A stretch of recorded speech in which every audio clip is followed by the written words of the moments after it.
Hello everyone, and welcome back to another animatronic restoration video. Today we are going to be talking about the stage. Over the last few months, my dad and I have been working on building the stage that Jasper is going to be performing on when he is complete. We built the stage from scratch. So today I thought I'd give you guys a little look into that process, not so much as a tutorial, but more just giving you some insight in how we did it, and I'm going to show you some photos and videos that I took along the way. So enjoy.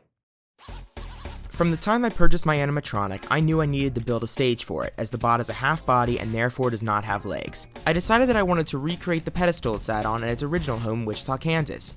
Wichita had a road stage, and the characters were placed on boxes designed to look like buildings. Once I had the idea, the first step was to make a plan. When I visited the road stage in 2024, I had not purchased my animatronic yet, so taking measurements of the stage was not something I thought to do.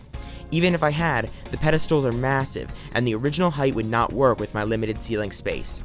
The animatronic itself is about 40 inches tall, not including the hat, and the box is even taller, so I had to make my box smaller to work with my space. In our house, we have this stool with a seat that is about 28.5 inches off the ground. We decided that the animatronic sitting on top of this stool would be a good height.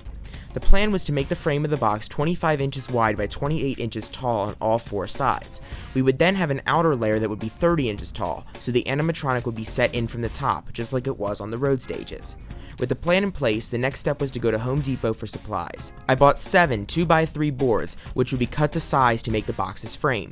I also bought 2 sheets of MDF, which stands for medium density fiberwood, for the outer wall. This wood is very smooth and would be easy to paint later.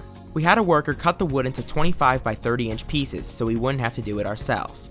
We also bought 3-inch general purpose wood-to-wood screws to construct the box. We built 4 25 by 28 inch frames. We added 1 support to the middle of each of the side walls and 2 supports to the back wall with boards cut to 25.5 inches each, then drilled the frames together to form the box. To help hold the box together until the outer wall was installed, we used these angle brackets. We also added a support along the top of the box to support the character with a 20-inch long board. We then drilled the MDF wood into the frames to create the outer wall of the box. The next step was to create the stripes in the front panel of the box. The openings and gaps between them are identical in size. The openings are also centered with the same amount of space on the top and bottom. My openings would begin 5 inches from the top and the bottom and are just under 20 inches long. Both the cuts and the gaps between them are 2¼ inches wide. We drew the cuts on the wood and used a radial saw to cut them out. With the cutting done, it was time to get paint. I decided that I wanted my box to be orange with a blue accent just like Wichita. The colors I picked out were Valspar's Orange Fruit and Strong Will. If you're going to do a project like this, a tip I have is to ask for a sample of the color you are using for the small accent piece of wood. You will only need a little bit of paint and will save a ton of money by not buying a full quarter gallon. I got both colors in a satin finish with the paint and primer combo by Sherwin-Williams. The box took 2 coats of paint, but no primer was needed since I got MDF wood. We also painted the top piece the animatronic will sit on as well. Next, it was time to make the accent wood with the name tag. We took an extra piece of the MDF wood and used a table saw to cut it 20¾ inches long by 2 inches wide. 2 inches would allow the wood to cover both the top of the stripes and the front screws. Since the wood had a curved edge originally, we used a belt sander to give the wood a similar look.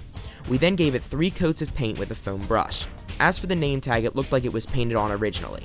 Since we didn't have the skills to paint the letters freehand, and I wanted the orange color to match the box exactly, we decided to go the stencil route. We traced the letters and loaded them into Cricut Design Space. We then used the Cricut machine to cut the letters onto Cricut's official stencil film, which I got at Michael's. We stuck the stencil to the wood, lining up the space between the S and the P in the center, and painted. Since we were painting light orange onto dark blue, it took 4 coats of paint. After it was dry, we peeled up the stencil film and used a razor blade to remove the insides of some of the letters. Unfortunately, the stencil did take up some of the blue paint, so we touched it up with a fine brush. Another aspect of the box is the front design, which illuminates. My original plan was to attach a sheet of stage light gel to this piece of plexiglass, which would be attached to the front of the box. However, the original box had a gradient design, and I wanted it to be more accurate. So, we recreated the gradient in Photoshop. We sent the design to a sign company who printed it onto a polycarbonate sheet which was 21 inches squared. We drilled holes into the 4 corners and the top middle and bottom middle and inserted screws to keep it in place.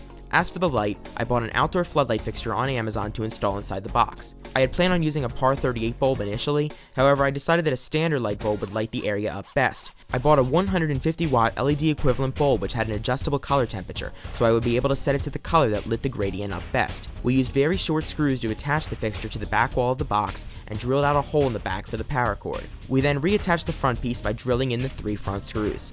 The finishing touch was the black corner trim pieces on the front of the box. I purchased this long piece of wood from Lowe's along with a sample of paint in tricorn black. We cut the wood into 2 perfectly sized pieces to go along the front corners of the box and rolled on 3 coats of the black paint. We attached it by drilling a hole into the top and bottom of the trim and hammered the nails to keep it in place. Finally, the wooden piece with the letters was attached by drilling small holes into each side and using finishing nails to hold it into the box. With that, the stage was done. Overall, I am very happy with the way it came out, and I am excited to see my animatronic performing on top of it. If anyone has any questions, comment them below and I will do my best to answer them. And be sure to subscribe to eventually see the finished restoration. Thanks for watching.